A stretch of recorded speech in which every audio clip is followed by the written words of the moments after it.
ಬೆಂಗಳೂರು ಮುಸ್ಲಿಮರ ವಶ ಆಗೋದಿಕ್ಕೆ ಮೂಲ ಕಾರಣ ಶಾಜಿ. ವಿಜಯನಗರ ಸಾಮ್ರಾಜ್ಯ ಹಿಂದೂಗಳ ಒಂದು ದೊಡ್ಡ ಸಾಮ್ರಾಜ್ಯ. ನಮ್ಮ ಈ ಕನ್ನಡ ಅಧ್ಯಯನ ಮಾಡಿರುವಂಥ ಮೇಷ್ಟ್ರುಗಳು ಅತಿ ಹೆಚ್ಚು ಇತಿಹಾಸವನ್ನ ಅವರ ತಿಳುವಳಿಕೆಗೆ ತಕ್ಕಂತೆ ಹೇಳಿ ಸ್ವಲ್ಪ ಮಟ್ಟಿಗೆ ಹಾಳು ಮಾಡಿಟ್ಟಿದ್ದಾರೆ. ಯಾವುದೋ ಕ್ಷೇತ್ರದಲ್ಲಿ ಓದಿರ್ತಾರ, ಆ ಕ್ಷೇತ್ರ ಬಿಟ್ಬಿಟ್ಟು ಇಲ್ಲಿ ಯಾಕೆ ನೀವು ಬರ್ತಾರ, ಬಂದು ಅಧ್ವಾನ ಮಾಡಬೇಡಿ ಅಂತ ಒಂದು ಮನವಿ. ಆಮೇಲೆ ಮೈಸೂರಿನ ರಾಜರ ಕೊಡುಗೆ ಅಂತ ಹೇಳ್ತಾರಲ್ಲ, ಕೆಂಪೇಗೌಡರು ಏನೆಲ್ಲ ಮಾಡಿದ್ರು ಅದನ್ನ ಮೈಸೂರಿನ ರಾಜರುಗಳು ಅಭಿವೃದ್ಧಿ ಪಡಿಸ್ತಾ ಹೋದ್ರು. ಹೊಸದಾಗ ಅವ್ರು ಏನು ಮಾಡಿಲ್ಲ. ಉತ್ತರ ಭಾರತದವ್ರಿಗೆ ಇವತ್ತಿಗೂ ನಾವು ಅನ್ನದಾನ ಮಾಡ್ತಾ ಇದೀವಿ. ಹೈದರಾಬಾದನ್ನ ನಿಯಂತ್ರಣ ಮಾಡ್ತಾ ಇರೋದು ಉರ್ದು ಭಾಷೆ. ಚೆನ್ನೈಗೆ ಹೋದ್ರೆ ತಮಿಳ್ನವ್ರ ನಿಯಂತ್ರಣದಲ್ಲಿಲ್ಲ, ತೆಲುಗಿನವರ ನಿಯಂತ್ರಣದಲ್ಲಿಲ್ಲ. ತ್ರಿವೇಂದ್ರಂಗೆ ಹೋದ್ರೆ ಮಲಯಾಳಿಗಳ ನಿಯಂತ್ರಣದಲ್ಲಿಲ್ಲ, ತಮಿಳು ಅಧಿಕಾರಿಗಳ ನಿಯಂತ್ರಣದಲ್ಲಿ ತ್ರಿವೇಂದ್ರಂ ಇದೆ. ಬೆಂಗಳೂರು ಒಂದೇ, ಬೆಂಗಳೂರಿನ ಕನ್ನಡಿಗರ ಕೈನಲ್ಲಿ ಕನ್ನಡ ರಾಜಕಾರಣಿಗಳ ಕೈಯಲ್ಲಿರೋದು.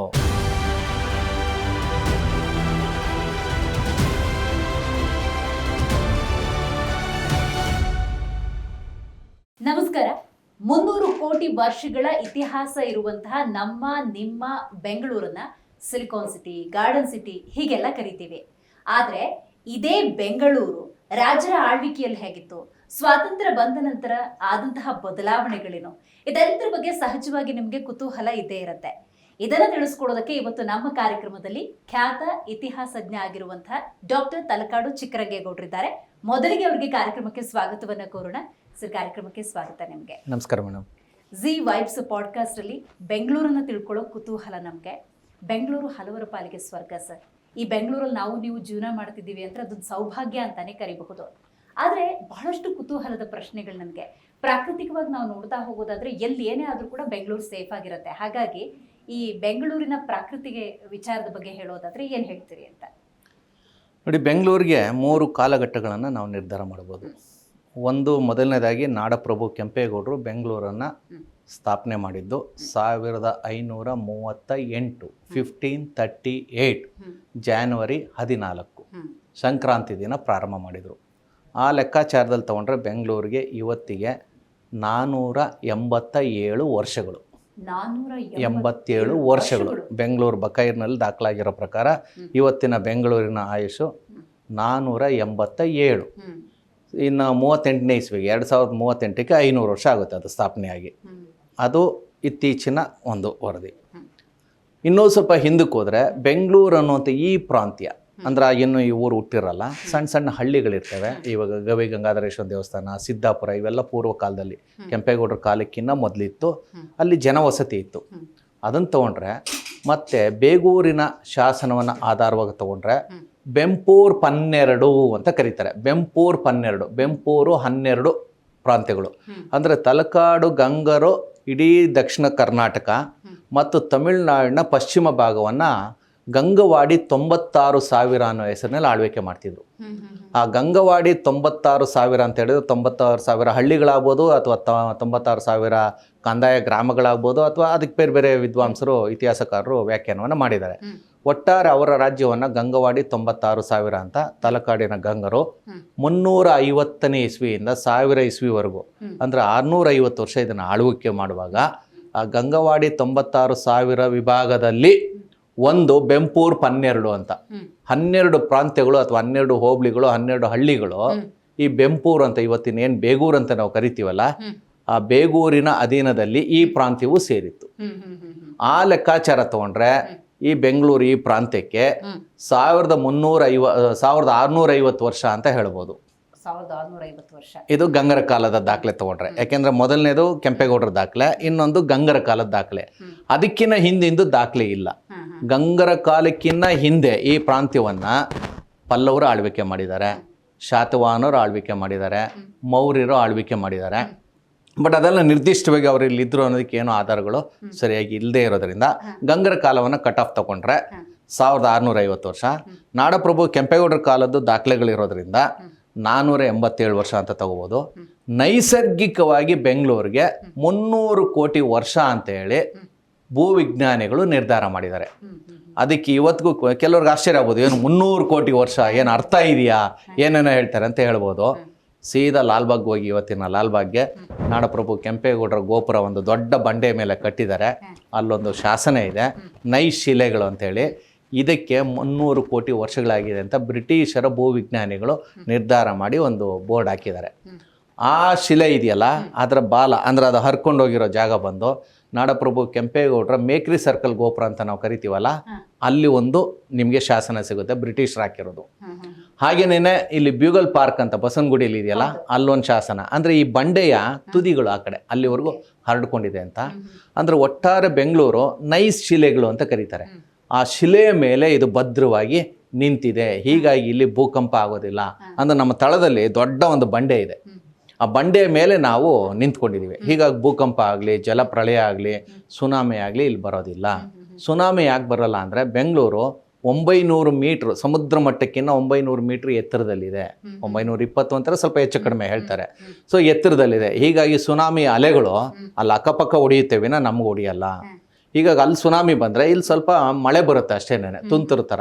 ಸೊ ಹೀಗಾಗಿ ನಮಗೆ ನೈಸರ್ಗಿಕವಾಗಿ ಯಾವುದೇ ತೊಂದರೆ ಇಲ್ಲ. ಜೊತೆಗೆ ಇದು ಪಶ್ಚಿಮ ಘಟ್ಟದ ತಳದಲ್ಲಿದೆ, ಅದೊಂದು ನಮಗೆ ರಕ್ಷಣೆ. ಮತ್ತು ಇಡೀ ದಕ್ಷಿಣ ಭಾರತದ ಕೇಂದ್ರ ಸ್ಥಾನ ಬೆಂಗಳೂರು. ಈ ಪ್ರಾಂತ್ಯ ಬೆಂಗಳೂರು ಅಂದರೆ ಇವತ್ತಿನ BBMP ಅಂತಲೇ ತಗೋಬೇಡಿ, ಸುತ್ತಮುತ್ತಲು ಪ್ರಾಂತ್ಯಗಳು.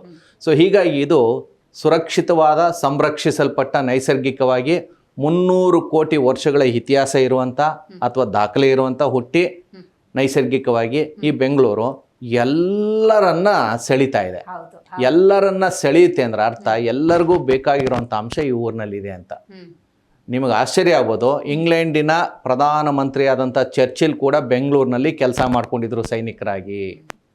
ಆಮೇಲೆ ಇಸ್ರೇಲಿನ ಪ್ರಧಾನಿಯಾಗಿದ್ದಂಥ ನೆತನ್ಯಾಹು ಅನ್ನೋರು, ಅವ್ರ ಹೆಸರು ನಾನು ಸರಿಯಾಗಿ ಹೇಳಕ್ಕೆ ಗೊತ್ತಾಗಲ್ಲ, ಅವರು ಕೂಡ ಇಲ್ಲಿದ್ದರು, ಆಶ್ರಯ ಕೊಟ್ಟಿದ್ರು.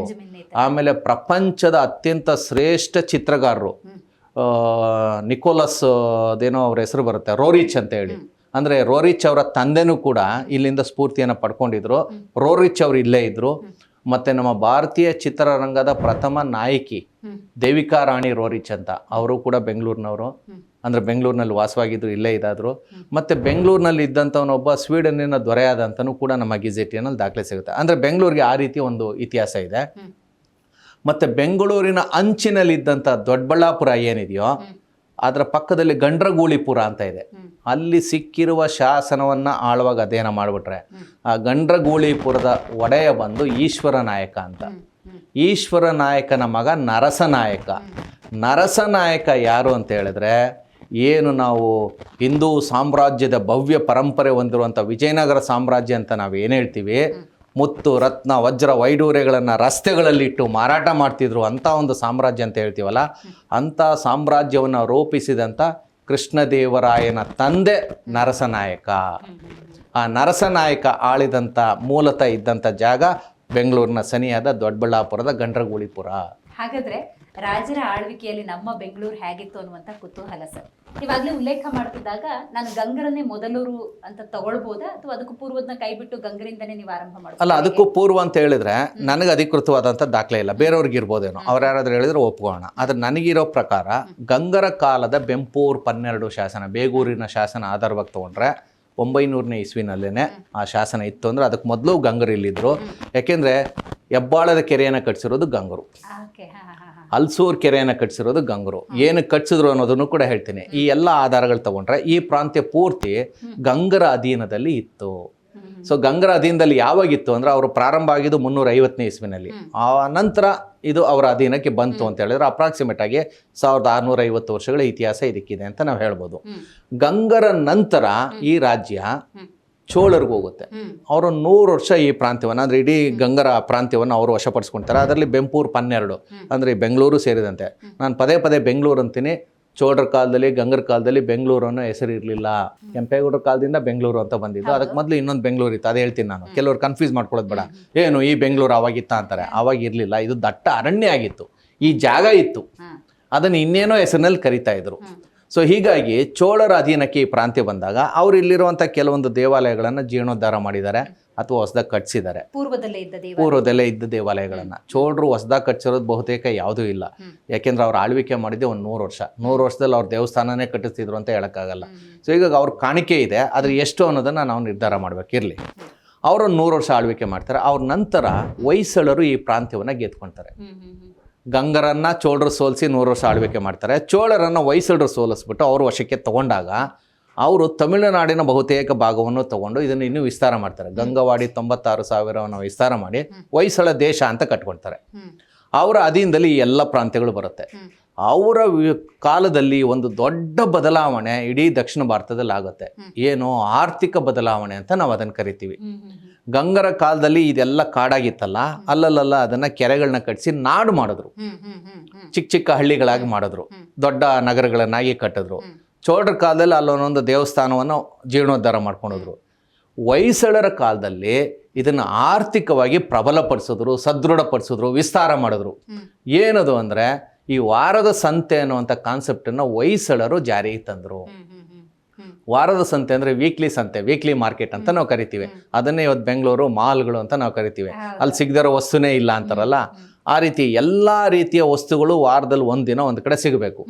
ಅದರಲ್ಲಿ ರೈತರು ಬೆಳೆದಂಥ ದವಸ ಧಾನ್ಯ, ತೋಟಗಾರಿಕೆಯವರು ಬೆಳೆದಂಥ ತರಕಾರಿಯಿಂದ ಹಿಡಿದು ಕುಶಲಕರ್ಮಿಗಳು ತಯಾರು ಮಾಡಿದಂಥ ಮಾಡಿಕೆ, ಕೂಡಿಕೆ, ಚಿನ್ನ, ಬೆಳ್ಳಿ, ಚಾಕು, ಚೂರಿ ಅಥವಾ ಬಾಚಣಿಗೆ, ನೀವೇನೆಲ್ಲ ಬೇಕು ನಮ್ಗೆ ಆ ಕಾಲಘಟ್ಟದಲ್ಲಿ ಒಂದು ಮನುಷ್ಯರ ಸಂಸಾರ ನಡೆಯೋದಕ್ಕೆ ಏನೆಲ್ಲ ಬೇಕೋ ಅದಷ್ಟು ವಸ್ತುಗಳು ಆ ಸಂತೆನಲ್ಲಿ ಸಿಗೋದು. ಆ ಕಾನ್ಸೆಪ್ಟನ್ನು ಹೊಯ್ಸಳರು ಪರಿಚಯ ಮಾಡ್ತಾರೆ. ಮಾಡಿದಾಗ ಒಂದು ಮಾರುಕಟ್ಟೆ ಸಿಕ್ತು. ರೈತರ ದವಸ ಧಾನ್ಯಕ್ಕೆ ಮಾರುಕಟ್ಟೆ ಸಿಕ್ತು, ಕುಶಲಕರ್ಮಿಗಳ ವಸ್ತುಗಳು ಏನು ತಯಾರು ಮಾಡೋದು ಅದಕ್ಕೆ ಮಾರುಕಟ್ಟೆ ಸಿಕ್ತು, ಮತ್ತು ತಗೊಳ್ಳೋರ್ಗೂ ಕೂಡ ಸುಲಭವಾಗಿ ಸಿಕ್ತು. ಆವಾಗ ಏನಾದರೂ ಒಂದು ಅಕ್ಕಿ ಬೇಕು ಅಂದರೆ ಎಲ್ಲೋ ಹೋಗ್ಬೇಕಾಗೋದು, ಒಂದು ಬೇಳೆ ಬೇಕು ಅಂದರೆ ಇಲ್ಲೇ ಹೋಗ್ಬೇಕಾಗೋದು. ಮುಂಚೆ ಒಂದು ಎತ್ತಿನ ಗಾಡಿ ಬೇಕು ಅಂದರೆ ಇಲ್ಲೇ ಹೋಗ್ಬೇಕು, ಒಂದು ಚಾವಟಿ ಅಂದರೆ ಒಂದೊಂದು ಕಡೆ ಸಿಗೋದು, ಅದು ಯಾರು ತಯಾರು ಮಾಡ್ತಾರೆ ಅಲ್ಲಿ ಹೋಗ್ಬೇಕಿತ್ತು, ಕಷ್ಟ ಆಗೋದು. ಇದು ಒಟ್ಟಿಗೆ ಸಿಕ್ಬಿಡೋದು. ಹೀಗಾಗಿ ಬೆಲೆಗಳು ಕೂಡ ಕಡಿಮೆ ಆಯಿತು.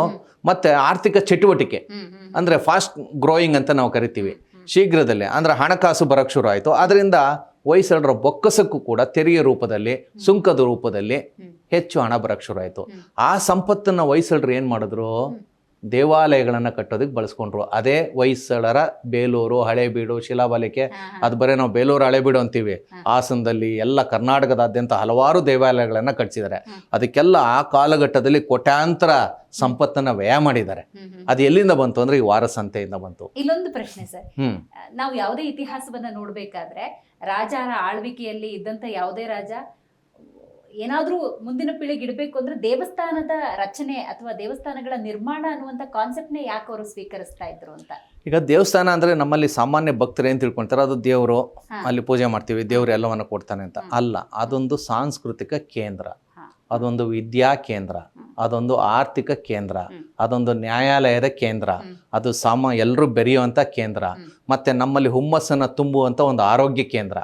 ನಾನಾ ದೃಷ್ಟಿಯಲ್ಲಿ ದೇವಾಲಯವನ್ನು ನಾವು ವಿಶ್ಲೇಷಣೆ ಮಾಡ್ಬೋದು. ಮತ್ತು ಇನ್ನೂ ಸ್ವಲ್ಪ ಆಳಕ್ಕೆ ಕೇಳಿದ್ರೆ ನೀವು ಪೂರಿ ಜಗನ್ನಾಥ ದೇವಾಲಯಗಳು ನೋಡ್ಬಿಟ್ರೆ ಅಲ್ಲಿ ಕೆಲವೊಂದು ಲೈಂಗಿಕ ವಿಗ್ರಹಗಳನ್ನ ನಾವು ಕಾಣ್ತೀವಿ. ಅದು ಲೈಂಗಿಕ ವಿದ್ಯೆಯನ್ನು ಹೇಳ್ಕೊಡುವಂಥ ಕೇಂದ್ರ. ಎಲ್ಲ ದೇವಾಲಯಗಳಲ್ಲೂ ಅದು ಇರ್ತವೆ. ಕೆಲವು ವಿಚಾರಗಳನ್ನು ಪೋಷಕರು ತಮ್ಮ ಮಕ್ಕಳಿಗೆ ಲೈಂಗಿಕ ಕ್ರಿಯೆ ಬಗ್ಗೆ ಹೇಳ್ಕೊಡಕ್ಕೆ, ನಮ್ಮಲ್ಲಿ ಇನ್ನೂ ಮುಕ್ತ ಸಮಾಜ ಆಗಿಲ್ಲ, ಹೇಳ್ಕೊಡೋಕ್ಕಾಗಲ್ಲ. ಆ ದೇವಾಲಯಗಳಿಗೆ ಹೋಗ್ಬಿಟ್ಟು ನೋಡ್ತಾ ಇದ್ರೆ ಅವ್ರಿಗೆ ಕೆಲವು ಭಂಗಿಗಳು, ಮತ್ತೊಂದು ಮಗನ ಇವೆಲ್ಲ ಗೊತ್ತಾಗ್ಬಿಡುತ್ತೆ. ಸೊ ಈ ಎಲ್ಲ ದೃಷ್ಟಿಕೋನದಲ್ಲಿ ನೋಡಿದಾಗ ಆ ದೇವಾಲಯಗಳು ಮತ್ತು ದೇವಾಲಯಗಳಿದಾವಲ್ಲ, ನಾವು ಅದನ್ನು ಭಕ್ತಿ ಕೇಂದ್ರವಾಗಿ ಮಾತ್ರ ನೋಡಿದ್ದೀವಿ. ಈ ದೇವಾಲಯಗಳಿಂದ ಅತಿ ಹೆಚ್ಚಿನ ಲಾಭ ಮಾಡ್ಕೊಂಡಿರೋದು ನನ್ನ ಅಧ್ಯಯನದ ಪ್ರಕಾರ ಫ್ರಾನ್ಸ್ ಅವರು, ಅಮೇರಿಕಾದವರು, ಯುರೋಪಿನ ದೇಶದವರು. ಅವ್ರು ಯಾವುದೇ ಹೊಸ ಫ್ಯಾಷನ್ನು, ಹೊಸದು ಏನಾದರೂ ಕಂಡುಹಿಡಿಬೇಕು ಅಂದರೆ ಅವರ ವಿದ್ಯಾರ್ಥಿಗಳನ್ನ ಇಲ್ಲಿ ಕಳಿಸ್ತಾರೆ. ಅದೇನೋ ಮಾಡ್ತಾರೆ, ಇಲ್ಲಿಂದ ಎಲ್ಲ ಡೀಟೇಲ್ ತೊಗೊಂಡ್ಬಿಟ್ಟು ಉಂಗುರ, ಹೆಬ್ಬೆರಳಿಗೆ ಕಾಲುಂಗುರ ಹಾಕೋದು, ಈ ಬೆರಳಿಗೆ ಉಂಗುರ ಹಾಕೋದು, ಇದೆಲ್ಲ ನಮ್ಮ ತಲಕಾಡಿನ ದೇವಾಲಯದಲ್ಲಿ ಇವತ್ತಿಗೂ ನೋಡ್ಬೋದು. ನನಗೆ ಗೊತ್ತಿರೋದ್ರಿಂದ ತಲಕಾಡು ಅಂತ ಹೇಳ್ತೀನಿ, ಎಲ್ಲ ದೇವಾಲಯಗಳಲ್ಲಿ ಇದ್ದಾವೆ. ಆಗಿನ ಕಾಲದಲ್ಲಿ ಡ್ರೆಸ್ ಕೋಡ್ ಹೇಗಿತ್ತು, ಒಡವೆಗಳು ಆಭರಣಗಳ ಸ್ಟೈಲ್ ಹೇಗಿತ್ತು, ಹೇರ್ ಸ್ಟೈಲ್ ಹೇಗಿತ್ತು, ಉಗುರು ಹೇಗಿತ್ತು, ಉಗುರು ಬಣ್ಣ ಹೇಗಾಗ್ತಿದ್ರು, ಒಡವೆಗಳು ಯಾವ ರೀತಿ ಇದ್ವು, ಆಯುಧಗಳು ಯಾವ ರೀತಿ, ಎಲ್ಲ ನಾಲೆಡ್ಜು, ತಂತ್ರಜ್ಞಾನ ಅಂತ ನಾವೇನು ಕರಿತೀವಿ ದೇವಾಲಯಗಳಲ್ಲಿತ್ತು. ನಾವು ಸೀದಾ ಹೋಗ್ತೀವಿ, ಮೂಲ ವಿಗ್ರಹಕ್ಕೆ ನಮಸ್ಕಾರ ಮಾಡ್ತೀವಿ, ತೀರ್ಥ ತಗೊಳ್ತೀವಿ, ಭಕ್ತಿಯಿಂದ ಬಂದ್ಬಿಡ್ತೀವಿ. ಆದ್ರೆ ಅವರು ಇದನ್ನೆಲ್ಲ ಅಧ್ಯಯನ ಮಾಡಿ ಅಲ್ಲೋಗಿ ಅಧ್ಯಯನಕ್ಕೆ ಒಳಪಡಿಸಿ ಅದನ್ನ ರೂಪಾಂತರ ಮಾಡಿ ಮತ್ತೆ ನಮ್ಗೆ ವಾಪಸ್ ಕೊಡ್ತಾರೆ. ನಾವು ದುಡ್ಡು ಕೊಟ್ಟು ತೊಗೊಳ್ತೀವಿ, ಅದಿರಲಿ, ಅದು ಬೇರೆ ವಿಚಾರ ಆಗ್ಬಿಡುತ್ತೆ. ಅಂದರೆ ದೇವಾಲಯಗಳು ಅಂದರೆ ಸರ್ವ ಕ್ರಿಯೆಗಳು ನಡೆಯುವಂಥ, ಸರ್ವ ಚಟುವಟಿಕೆ ನಡೆಯುವಂಥ ಕೇಂದ್ರಗಳು. ಹೀಗಾಗಿ ದೇವಾಲಯವನ್ನು ಕೇಂದ್ರವಾಗಿ ಇಟ್ಕೊಂಡ್ರು. ಆಮೇಲೆ ದೇವಾಲಯ ಅಂತ ಹೇಳಿದ್ರೆ ಎಂಥ ವ್ಯಕ್ತಿನೇ ಆಗಲಿ ಒಳಗಡೆ ಹೋದರೆ ಮನಸ್ಸನ್ನು ಪರಿಶುದ್ಧ ಮಾಡ್ಕೊಳ್ತಾನೆ. ಅದು ವ್ಯಾಪಾರಿ ಕೇಂದ್ರ ಆಗಿರಲಿಲ್ಲ. ಹಿಂದಿನ ದೇವಾಲಯಗಳು ಅಥವಾ ದೇವಾಲಯ ಸಂಕೀರ್ಣಗಳು ಯಾವುದೇ ಕಾರಣಕ್ಕೂ ವ್ಯಾಪಾರಿ ಕೇಂದ್ರ ಆಗಿರಲಿಲ್ಲ, ಸ್ವಾರ್ಥದ ಕೇಂದ್ರ ಆಗಿರಲಿಲ್ಲ, ಯಾರೋ ಒಬ್ಬರು ಅವರ ತತ್ವವನ್ನು ಹೇಳುವಂಥ ಕೇಂದ್ರ ಆಗಿರಲಿಲ್ಲ. ಅಲ್ಲಿ ಭರತನಾಟ್ಯ ಮಾಡೋ ದೇವದಾಸಿಯರು ಇದ್ದರು, ಅಲ್ಲಿ ಪ್ರವಚನ ಮಾಡುವಂಥ ಪಂಡಿತರು ಇದ್ದರು, ಅಲ್ಲಿ ಪ್ರಸಾದ ಕೊಡುವ ಮೂಲಕ ಆಹಾರವನ್ನು ಕೊಡ್ತಾ ಇದ್ರು. ಹೀಗೆ ನಾನಾ ರೀತಿಯಲ್ಲಿ ಮತ್ತು ಎಲ್ಲ ತಂತ್ರಜ್ಞಾನ ಅಲ್ಲಿತ್ತು. ಕಟ್ಟಡವನ್ನು ಕಟ್ಟೋದು ಹೇಗೆ ಅನ್ನೋದಕ್ಕೆ ನಮ್ಮ ದೇಶದಲ್ಲಿ ಈ ತಂತ್ರಜ್ಞಾನ ಅಧ್ಯಯನ ಮಾಡಿಬಿಟ್ರೆ ನೋಡಿ, 1000 ವರ್ಷದ ದೇವಾಲಯಗಳು ಭದ್ರವಾಗಿದೆ ಅಂದರೆ ಭೂಕಂಪ ಆಗಿರಲ್ವಾ, ಕೆಲವು ಕಡೆ ಆಗಿರುತ್ತೆ. ಯಾಕೆ ಬಿದ್ದಿಲ್ಲ? ಆ ತಳಪಾಯ ರಚನೆ ಇವನ್ನೆಲ್ಲ ನಮ್ಮವ್ರು ಅಧ್ಯಯನ ಮಾಡೋಕ್ಕೋಗಲ್ಲ. ಮಾತೆತ್ತಿದ್ರೆ ಫಾರಿನ್ ಅಂತಾರೆ, ಇರಲಿ ಅದೊಂದು. ಆಮೇಲೆ ಇನ್ನು ಕೆಲವರು ಅತಿರೇಕ, ಎಲ್ಲವೂ ನಮ್ಮಲ್ಲಿತ್ತು ಅಂದ್ಬಿಡ್ತಾರೆ. ಸಿಜೇರಿಯನ್ ಹೆರಿಗೆ ಇತ್ತು, ಆಮೇಲೆ ಅದೇನದು ತಲೆ ಕಟ್ ಮಾಡಿಬಿಟ್ರೆ ಪ್ಲಾಸ್ಟಿಕ್ ಸರ್ಜರಿ, ಏನೆಲ್ಲ ಅತಿರೇಕ ಹೇಳ್ಬಿಡ್ತಾರೆ. ವಾಸ್ತವಾಂಶ ನೋಡಿಕೊಂಡ್ರೆ ದೇವಾಲಯ ಹಲವು ಚಟುವಟಿಕೆಗಳ ಕೇಂದ್ರ. ಒಂದು ಅದನ್ನು ಇಟ್ಕೊಳ್ಳೋಣ. ಇಲ್ಲಿ ಇವರ ಹೊಯ್ಸಳರ ಕಾಲದಲ್ಲಿ ಹೆಚ್ಚು ಸಂಪತ್ತು ಬಂದಾಗ ಅದನ್ನು ದೇವಾಲಯಗಳಿಗೆ ವಿನಿಯೋಗ ಮಾಡಿದ್ರು. ಅದರಿಂದ ಬೇರೆ ರೀತಿಯ ಲಾಭ ಆಯಿತು. ಹೊಯ್ಸಳರ ನಂತರ ಬಂದಂಥವರೇ ವಿಜಯನಗರ ಸಾಮ್ರಾಟ್. ಈ ವಿಜಯನಗರ ಸಾಮ್ರಾಜ್ಯ ಅಂದರೆ 4 ಮನೆತನಗಳು ಅದನ್ನು ಆಳ್ವಿಕೆ ಮಾಡಿದೆ. ಸಂಗಮ, ಸಾಳ್ವ, ತುಳುವ, ಅರವೀಡು ಅಂತೇಳಿ 4 ಬೇರೆ ಬೇರೆ ಜನಾಂಗದವರು, ಬೇರೆ ಬೇರೆ ಪ್ರದೇಶದವರು. ಅದರಲ್ಲಿ ನನ್ನ ಅಧ್ಯಯನದ ಪ್ರಕಾರ ತುಳುವ ವಂಶದ ಸ್ಥಾಪಕನಾದಂಥ ನರಸನಾಯಕನನ್ನು ನಾವು ತಗೊಂಡ್ರೆ ಬೆಂಗಳೂರಿಗೂ ಅದಕ್ಕೂ ಸಂಬಂಧವನ್ನು ಅಲ್ಲಿಂದ ನಾವು ಕಂಡುಹಿಡಿಯಬಹುದು. ಅಲ್ಲಿ ಕನೆಕ್ಟಿವಿಟಿ ಸಿಗುತ್ತೆ. ಎಲ್ಲಿಂದ? ನರಸನಾಯಕನಿಂದ ಸಿಗುತ್ತೆ. ನರಸನಾಯಕನಿಂದ ಕೆಂಪೇಗೌಡರವರೆಗಿನ ಈ ಕಾಲಘಟ್ಟವನ್ನು ನಾವು ಸ್ವಲ್ಪ ಆಳುವಾಗ ಅಧ್ಯಯನ ಮಾಡಿದ್ರೆ ಬೆಂಗಳೂರಿನ ಇತಿಹಾಸಕ್ಕೂ ಅದಕ್ಕೂ ಏನು ಸಂಬಂಧ ಗೊತ್ತಾಗುತ್ತೆ. ಈ ವಿಜಯನಗರ ಸಾಮ್ರಾಜ್ಯ ಹಿಂದೂಗಳ ಒಂದು ದೊಡ್ಡ ಸಾಮ್ರಾಜ್ಯ. ಅದು ಇವತ್ತಿನ ದೃಷ್ಟಿಯಲ್ಲಿ ಹಿಂದೂ ಅಂತ ನಾನು ಹೇಳ್ತಾ ಇದ್ದೀನಿ. ವೈದಿಕರು ಏನೇನೋ ಹೇಳ್ತಾರೆ, ಇರಲಿ. ಅಂದರೆ ಉತ್ತರ ಭಾರತ ಪೂರ್ತಿ ಮುಸಲ್ಮಾನರ ಆಳ್ವಿಕೆನಲ್ಲಿರುತ್ತೆ. ನಮ್ಮ ಈ ಬಹಮನಿ ಸುಲ್ತಾನರು ಅಂತ ಬಿಜಾಪುರ, ಗುಲ್ಬರ್ಗ, ಹೈದ್ರಾಬಾದು ಅವರು ಕೂಡ, ಅಂದರೆ ಡೆಕ್ಕನ್ ಪ್ರದೇಶನೂ ಕೂಡ ಮುಸಲ್ಮಾನರ ಆಡಳಿತದಲ್ಲಿರುತ್ತೆ. ಅಂಥ ಸಮಯದಲ್ಲಿ ಹಿಂದೂಗಳು ಅಂದರೆ ಸ್ಥಳೀಯರೇ, ಮಣ್ಣಿನ ಮಕ್ಕಳು ಅಥವಾ ಇಲ್ಲೇ ಹುಟ್ಟಿದವರು, ನಮ್ಮ ಈ ಸ್ಥಳೀಯ ಹುಟ್ಟದಂಥವರು ಆಡಳಿತದಲ್ಲಿ ವಿಜಯನಗರ ಸಾಮ್ರಾಜ್ಯ ಬರುತ್ತೆ. ಅದು ತುಳುವ ಬರುವವರೆಗೆ ಅಲ್ಲೊಂದು ದೊಡ್ಡ ಕ್ರಾಂತಿ ಆಗುತ್ತೆ. ಅಲ್ಲಿ ಬಂದು ಆ ಕ್ರಾಂತಿಯನ್ನು ಅಡಗಿಸೋನು ನರಸನಾಯಕ. ಈ ನರಸನಾಯಕ ಯಾರು ಅಂದರೆ ಇವತ್ತಿನ ಬೆಂಗಳೂರು ಬಳಿ ಇರುವಂಥ ದೊಡ್ಡಬಳ್ಳಾಪುರದ ಪಕ್ಕದಲ್ಲಿರುವಂಥ ಗಂಡ್ರಗೂಳಿಪುರದ ಒಡೆಯ ಈಶ್ವರ ನಾಯಕ ಅಂತ. ಆ ಈಶ್ವರ ನಾಯಕನ ಮಗನೇ ನರಸನಾಯಕ. ಈಶ್ವರ ನಾಯಕನ ನಂತರ ನರಸನಾಯಕ ಇನ್ಚಾರ್ಜ್ ತಗೊಳ್ತಾನೆ. ಅವನು ವಿಜಯನಗರ ಸಾಮ್ರಾಜ್ಯದಲ್ಲಿ ಸಾಮಾನ್ಯ ಸೈನಿಕನಾಗಿರ್ತಾನೆ. ಆಮೇಲೆ ಪ್ರಮೋಷನ್ ಬರುತ್ತೆ, ದೊಡ್ಡ ಸೇನಾಧಿಪತಿ ಆಗ್ತಾನೆ. ಕೊನೆಗೆ ಅಲ್ಲಿ ದೊಡ್ಡ ಗಲಾಟೆ ಆದಾಗ ಅದನ್ನು ನಿಯಂತ್ರಣ ಮಾಡಿದಾಗ ಆ ವಿಜಯನಗರ ಸಾಮ್ರಾಟರಲ್ಲಿ ಅಮರನಾಯಕ ಅಂತ ಇರ್ತಾರೆ. ಹೀಗಾಗಿ ನಮ್ಮ ಭಾರತ ದೇಶದಲ್ಲಿ ಹಲವು ರಾಜ್ಯಗಳಿದಾವೋ ಆ ರೀತಿ ವಿಜಯನಗರ ಸಾಮ್ರಾಜ್ಯಕ್ಕೆ ಹಲವಾರು ಅಮರ ನಾಯಕರು ಅಂತ. ಅವರಿಗೆ ಒಂದು ಕೋಟೆಯನ್ನು ಸ್ವಂತವಾಗಿ ಹೊಂದ್ಬೋದು, ಹಣವನ್ನು ಟಂಕಿಸ್ಬೋದು, ನಾಣ್ಯಗಳನ್ನು, ಸೈನ್ಯ ಇಟ್ಕೋಬೋದು, ಮತ್ತು ತೆರಿಗೆ ಹಾಕ್ಬೋದು, ಭೂಮಿ ದಾನ, ಏನೇನೋ 3 ಹಂತದ ನಾಯಕರು ಅಂತ ಇದ್ದಾರೆ, ಅಮರ ನಾಯಕರು ಅಂತ. ಅದರಲ್ಲಿ ಮೊದಲನೇ ಅಮರ ನಾಯಕ ಅಂತ ಹೇಳಿದ್ರೆ ನರಸನಾಯಕ. ಅವನು ಅಲ್ಲಿ ಹೋಗ್ತಾನೆ, ಇದನ್ನು ನಿಯಂತ್ರಣಕ್ಕೆ ತೊಗೊಳ್ತಾನೆ. ಕೊನೆಗೆ ಎಲ್ಲ ಅಮರ ನಾಯಕರು ಇಲ್ಲ ನೀನು ಜೋರಾಗಿದೆಯಾ, ನೀನೇ ಇದ್ರ ನೇತೃತ್ವ ವಹಿಸ್ಕೊಂಡಾಗ ವಿಜಯನಗರ ಸಾಮ್ರಾಜ್ಯದ ಡಿಕ್ಟೇಟರ್, ಸರ್ವಾಧಿಕಾರಿ ಆಗ್ತಾನೆ. ಅವನ ಕಾಲದಲ್ಲಿ 9 ಪಾಳ್ಯಗಾರರು ದಂಗೆ ಹೇಳ್ತಾರೆ, ಅದನ್ನು ಅಡಗಿಸ್ಬೇಕಾಗುತ್ತೆ. ಆಗ ಅವನೇನು ಮಾಡ್ತಾನೆ, ಯಲಾಂಕ ಅಂತ ನಾವೇನು ಕರಿತೀವಿ, ತಿರ್ಗಾ ಯಲಾಂಕದ ಇತಿಹಾಸ ಹೇಳಬೇಕು ಅಂದರೆ 1264ರಿಂದ ರಣಬೈರೇಗೌಡರು ಅಂತ, ಕೆಂಪೇಗೌಡರ ಪೂರ್ವಿಕರು. ರಣಬೈರೇಗೌಡರು 1264ರಿಂದ 1728 ಮುಮ್ಮಡಿ ಕೆಂಪವೀರಪ್ಪ ಗೌಡರು ಅಂತ ನಾವು ಕರಿತೀವಿ. 1264ರಿಂದ ರಣಬೈರೇಗೌಡರಿಂದ 1728 ಮುಮ್ಮಡಿ ಕೆಂಪವೀರಪ್ಪ ಗೌಡರವರೆಗೆ 11 ಜನ ಈ ಕೆಂಪೇಗೌಡ ವಂಶಸ್ಥರು ಬರ್ತಾರೆ. ಇವರು ಈ ಪ್ರಾಂತ್ಯವನ್ನು ಆಳ್ತಾ ಇರ್ತಾರೆ, ಯಲಾಂಕ ಪ್ರಾಂತ್ಯವನ್ನು ಆಧಾರವಾಗಿ ಇಟ್ಕೊಂಡು. ಆಗ ಕೆಂಪನಂಜೇಗೌಡರು ಅಂತೇಳಿ ಈ ಯಲಾಂಕದ ಅಧಿಪತಿಯಾಗಿರ್ತಾರೆ. ವಿಜಯನಗರದಲ್ಲಿ ಈ ಗಲಾಟೆ ಆಗುತ್ತಲ್ಲ, ನರಸನಾಯಕ ಹೋಗ್ತಾನಲ್ಲ, ಯಲಾಂಕ ಪಕ್ಕದ್ದೇನೆ ಗಂಡ್ರಗೂಳಿಪುರ, ಇವರೆಲ್ಲ ಅಕ್ಕಪಕ್ಕದ ಮುಖ್ಯಮಂತ್ರಿಗಳು, ಈ ರಾಜ್ಯ ಆ ರಾಜ್ಯ ಅಂತಲೇ ಹೇಳ್ತೀವಲ್ಲ, ಆ ರೀತಿ ಇದ್ದಾಗ ಕೆಂಪನಂಜೇಗೌಡರು ಕೂಡ ನರಸನಾಯಕನಿಗೆ ಬೆಂಬಲವನ್ನು ಕೊಟ್ಟಿರ್ತಾರೆ. ಸಹಜವಾಗಿ ದಂಗೆ ಅಡಗುತ್ತೆ. ಆಗ ನರಸನಾಯಕನಿಗೆ ಒಂದು ದೊಡ್ಡ ಒಂದು ನೆಮ್ಮದಿ ಸಿಗುತ್ತೆ, ಇವರೆಲ್ಲ ನಂಗೆ ಸಹಾಯ ಮಾಡಿದ್ರು ಅಂತ. ಸರಿ, ನರಸನಾಯಕ ವಯಸ್ಸಾಗಿ ಅಥವಾ ಕಾಯಿಲೆಯಿಂದ ತೀರೋಗ್ಬಿಡ್ತಾರೆ. ಅವರ ಜಾಗಕ್ಕೆ ಯಾರು ಬರಬೇಕು ಅಂದಾಗ ಸ್ವಲ್ಪ ಅವರ ಮಗ ಬರ್ತಾನೆ, ಒಬ್ಬ ವೀರ ನರಸಿಂಹ ಅಂತ. ಅವನು ಸ್ವಲ್ಪ ದಿನ ಇರ್ತಾನೆ. ಅವನಾದಮೇಲೆ ಕೃಷ್ಣದೇವರಾಯ ಬರ್ತಾನೆ. ಕೃಷ್ಣದೇವರಾಯ ಪಟ್ಟಕ್ಕೆ ಬರಬೇಕಾದ್ರೆ ನರಸನಾಯಕರ ಕೊಡುಗೆ ಇದೆ. ಕ್ಷಮಿಸಿ, ಕೃಷ್ಣದೇವರಾಯ ಪಟ್ಟಕ್ಕೆ ಬರಬೇಕಾದ್ರೆ ಕೆಂಪನಂಜೇಗೌಡರ ಕೊಡುಗೆ ಇದೆ. ಇದನ್ನ ನಮ್ಮ ಕೆಲವು ಇತಿಹಾಸಕಾರರು ಹೆಚ್ಚು ಆಳವಾಗಿ ಅಧ್ಯಯನ ಮಾಡಕ್ ಹೋಗಿಲ್ಲ, ಅಥವಾ ಕೆಲವರು ಮಾಡಿದ್ದಾರೆ, ಪ್ರಚಾರ ಸಿಕ್ಕಿಲ್ಲ. ಕಾರಣ ಏನಾಗಿದೆ, ನಮ್ಮಲ್ಲಿ ನನ್ನ ಒಂದು ಆಕ್ರೋಶ ಇರೋದು, ನನ್ನ ತಕರಾರು ಇರೋದು, ನಮ್ಮ ಈ ಕನ್ನಡ ಅಧ್ಯಯನ ಮಾಡಿರುವಂಥ ಮೇಷ್ಟ್ರುಗಳು ಅತಿ ಹೆಚ್ಚು ಇತಿಹಾಸವನ್ನು ಅವರ ತಿಳುವಳಿಕೆಗೆ ತಕ್ಕಂತೆ ಹೇಳಿ ಹೇಳಿ ಹೇಳಿ ಸ್ವಲ್ಪ ಮಟ್ಟಿಗೆ ಹಾಳು ಮಾಡಿಟ್ಟಿದ್ದಾರೆ. ಇದು ಅವರ ಕ್ಷೇತ್ರ ಅಲ್ಲ. ಇದು ಅವರ ತಟ್ಟೆ ಅಲ್ಲ. ಅವರ ತಟ್ಟೆನಲ್ಲಿ ಏನಿದೆ ಕನ್ನಡವನ್ನು ಅಧ್ಯಯನ ಮಾಡಿರ್ತಾರೆ. ಆ ಪುಣ್ಯಾತ್ಮರು ಏನು ಮಾಡಬೇಕು, ಕನ್ನಡ ಅಧ್ಯಯನ ಮಾಡಿರೋರು ಕನ್ನಡ ಮಹಾಕಾವ್ಯದ ಬಗ್ಗೆ, ಕನ್ನಡ ಛಂದಸ್ ಬಗ್ಗೆ, ಕನ್ನಡ ವ್ಯಾಕರಣದ ಬಗ್ಗೆ, ಕನ್ನಡ ಕಾಗುಣಿತದ ಬಗ್ಗೆ ತಲೆ ಕೆಡಿಸ್ಕೋಬೇಕೇ ವಿನಃ ಅದನ್ನ ಬಿಟ್ಬಿಟ್ರು ಅವರು. ಇತಿಹಾಸದ ತಟ್ಟೆನಲ್ಲಿ ಕೈ ಹಾಕೋದು, ಈ ಎಂಜಲ್ ತಿನ್ನೋಕೆ ಬರೋದು, ಈ ಬುದ್ಧಿ ಯಾಕೆ? ಎಲ್ಲರೂ ಅಲ್ಲ. ಯಾಕೆಂದ್ರೆ ನಾನು ಕನ್ನಡ ಸಾಹಿತಿಗಳು ಅಂದ ತಕ್ಷಣ ಕೆಲವು ಇದು ಯಾವುದು ತಪ್ಪು ಮಾಡಿದಾರೋ ಸಾಹಿತಿಗಳು ಕೋಪ ಬಂದ್ಬಿಡುತ್ತೆ. ಅವ್ರು ಕೋಪ ಮಾಡ್ಕೋಬಾರ್ದು. ಕೆಲವು ಸಾಹಿತಿಗಳು ನೀವೇನು ಅಧ್ಯಯನ ಮಾಡಿದ್ದೀರಾ, ಕನ್ನಡ ಅಧ್ಯಯನ ಮಾಡಿದ್ದೀರಾ, MA ಇನ್ ಕನ್ನಡ, ದಯವಿಟ್ಟು ಮಹಾಕವಿ ಕುವೆಂಪು ಬಗ್ಗೆ, ಮಹಾಕವಿ ಪಂಪನ ಬಗ್ಗೆ, ಅದ್ರ ಬಗ್ಗೆ ನೀವು ವ್ಯಾಖ್ಯಾನ ಮಾಡಿ. ನೀವು ಯಾಕೆ ಇತಿಹಾಸ ಹೇಳಕ್ ಹೋಗ್ತೀರಾ? ಇವ್ರು ಇತಿಹಾಸ ಹೇಳಿ ಹೇಳಿ ಹೇಳಿ ಹೇಳಿ ಇತಿಹಾಸ ಹಾಳು ಮಾಡಿದ್ದಾರೆ. ಕೆಲವರು ತಿರ್ಚ್ಬಿಟ್ಟಿದ್ದಾರೆ. ಆಮೇಲೆ ಅವರಿಗೆ ದಕ್ಕಿಲ್ಲ ಅದು.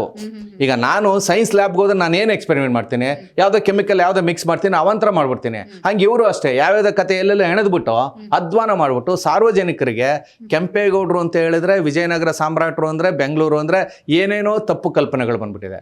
ಆಮೇಲೆ ಇನ್ನು ಕೆಲವರು ಹವ್ಯಾಸಿ ಇತಿಹಾಸಕಾರರು, ಪಾಪ ಅವ್ರದನ್ನ ನಾನು ತಪ್ಪು ಅಂತ ಹೇಳಲ್ಲ, ಏನೋ ಒಂದಷ್ಟು ಅಧ್ಯಯನ ಮಾಡಿ ಹೇಳ್ತಾರೆ. ಆದರೆ ದಯವಿಟ್ಟು ಜನ ಅದನ್ನು ಹೆಚ್ಚು ಇಷ್ಟಪಡ್ತಾರೆ.